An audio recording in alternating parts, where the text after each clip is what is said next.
Eucaristia na mão ou na boca? Londrina, Paraná, novembro de 2004. Professor Orlando Fedeli, que a Virgem Santíssima lhe proteja sempre. Recorro ao Senhor porque esta dúvida me aflige. Sou paulista, mas moro atualmente na cidade paranaense de Londrina. Lá em São Paulo, pelo menos não me lembro, nunca vi ninguém receber a Eucaristia diretamente na boca, embora eu soubesse que é possível e que era o costume antigo, uma vez que meu pai, quando criança, recebia a Eucaristia na boca. Todavia, aqui em Londrina, percebi que algumas pessoas recebiam a Eucaristia diretamente na boca. Para mim não foi espanto, porque, como já disse, sabia que era possível. O que me espantou foi que muitas das pessoas que recebiam a Eucaristia nas mãos lambiam-nas depois de levarem a hóstia à boca. Quando digo lambiam-nas, é porque literalmente lambiam a mão, mesmo. Claro, lambem-nas para que não reste nenhuma partícula do Santíssimo Corpo do Senhor em suas mãos. Mas seria isso necessário? Não seria mais fácil receber a Eucaristia na boca? Então comecei a me perguntar se o mais correto não seria realmente receber a Eucaristia diretamente na boca. Um dia tomei coragem e a recebi sem tocá-la. Depois daquele dia, nunca mais a recebi pelas mãos. E eu lhe pergunto, professor Orlando, quem está certo? Ou então, quem está mais certo? Já li algo a respeito, mas queria que o senhor esclarecesse de uma vez por todas a questão. Obrigado. Glória a Deus, à Virgem Santa e à Santa Igreja.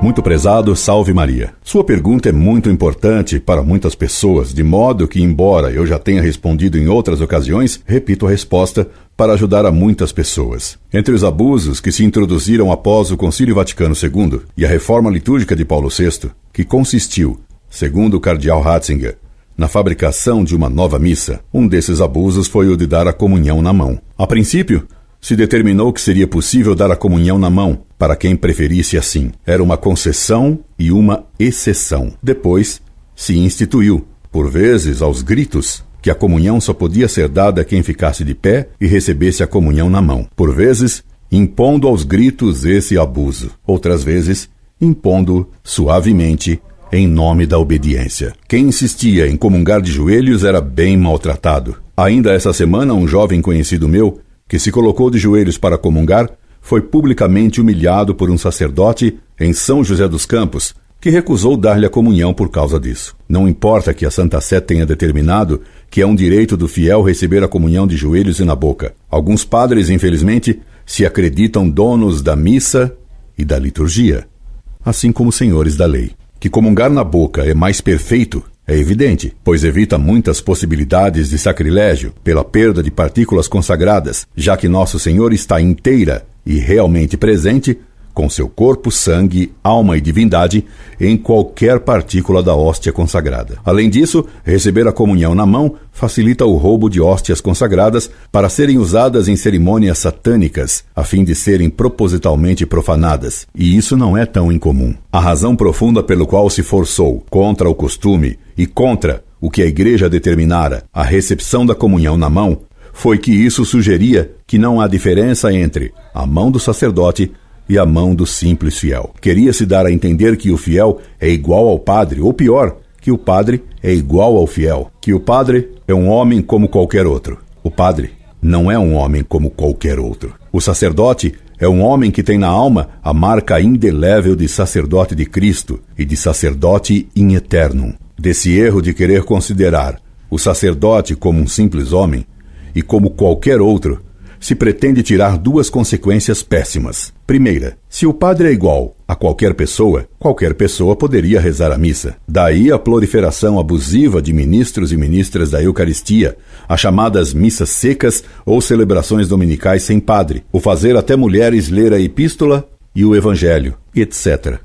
No etc. se inclui um caso a que assisti quando rezava um terço numa igreja de um bairro aqui em São Paulo. De repente, entrou o padre para rezar a missa, mas ele entrou acompanhado de duas senhoras paramentadas, quase como padres, uma portando missal e a outra portando outro objeto. Um absurdo que agrada velhas beatas de sacristia e as famosas gerentes de paróquia, porque há, infelizmente hoje, mulheres gerentes de paróquia, e tirânicas, e até bem tirânicas. Paremos por aqui. Mas um abuso, um erro, e pior, uma coisa que contraria a doutrina, o costume e a lei da igreja. Segunda consequência lógica, se o padre é um homem como qualquer outro, por que o padre não pode ter sogra?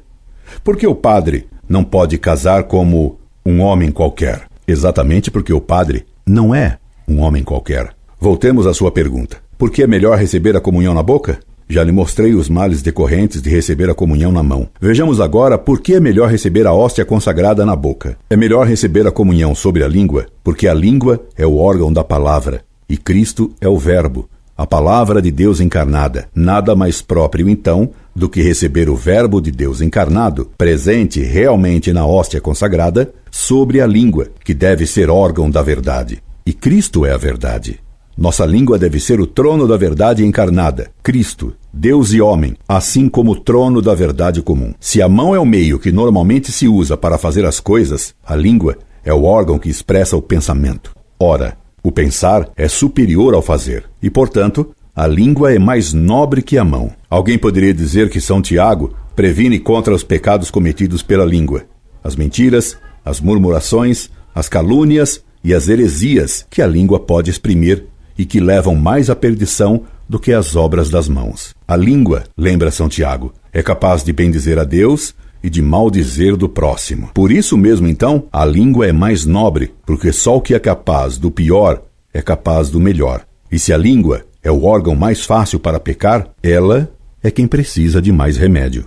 A princípio, dava-se a comunhão na mão, mas os abusos que isso permitia fizeram a igreja logo mudar a forma de recepção da hóstia consagrada, determinando que ela fosse dada na boca. Creio que já no século IX, um concílio em Reims proibiu que fosse dada a comunhão na mão. Por tudo isso, sem desrespeitar o sacerdote, receba a comunhão sempre na boca e estando sempre de joelhos para expressar claramente a fé na presença real de Cristo na Eucaristia. Isso é um direito do fiel, como ainda recentemente reconheceu a Santa Sé. Esperando tê-lo atendido, me subscrevo cordialmente. Incorde Jesus Semper, Orlando Fedeli.